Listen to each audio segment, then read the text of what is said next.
Hatkiye. Az Aladin Karabulutum. Hatki.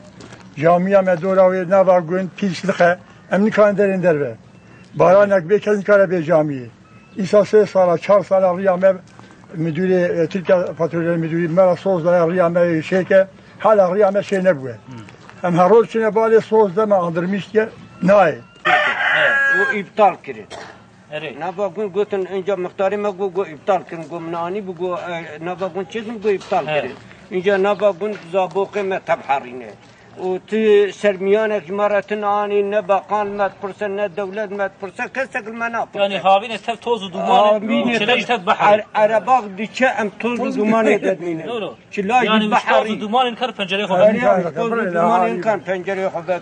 Am daima derime girtine toz dumanı. Çilaj iş hariye mkan arabak. Yani nafaşak çebe arabak nikar ve debedir. Nafaşak çebe arabak nikar aştara bejim ki şin şahit tev. شینک چی به ام به عربا نکارن سر مزلی خوی. İşte mektebi de işte mektebi tabi şu. Kanalizasyon tep takıyane.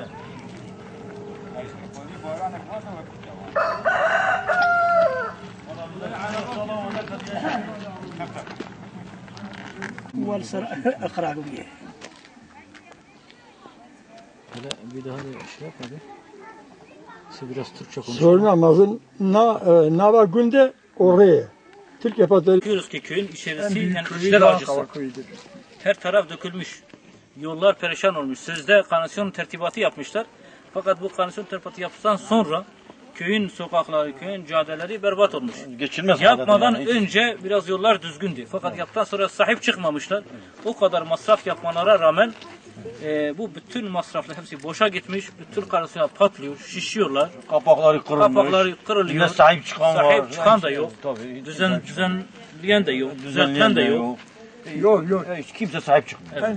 Açıkçası yani sahipsiz bir Köy sahipsiz. Köy sahipsiz. İlçenin en büyük köy olmasına rağmen sahipsiz bir köy. Sahipsiz bir köy. Evet, doğru. Halbuki sahip çıkılması gereken bir yerdir. O da 10 Abi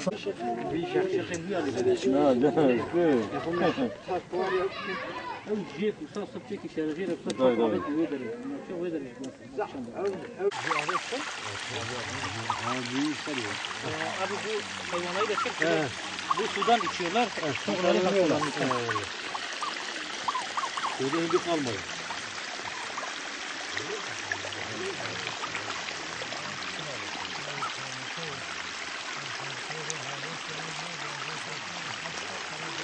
Ya sonra good mesela ev işleri good hatta bile good. Ev yani jmara zaf önemli ne? Gene ev beş çekilir asfalt olarak. Jmara beş çekilir. Tabii çıkan yani sokak beş çekilir jmara çetire. Yani ev hassas noktaya meristeri good hatta bile good gerek şeybe. Kanalizasyonu örnek ufak tefek tedane. O çeynekli patlak tedane. Yani ev müteahhide ku ihlali gerek vere bir şekil. Defalarca meş özel idarara gotiye.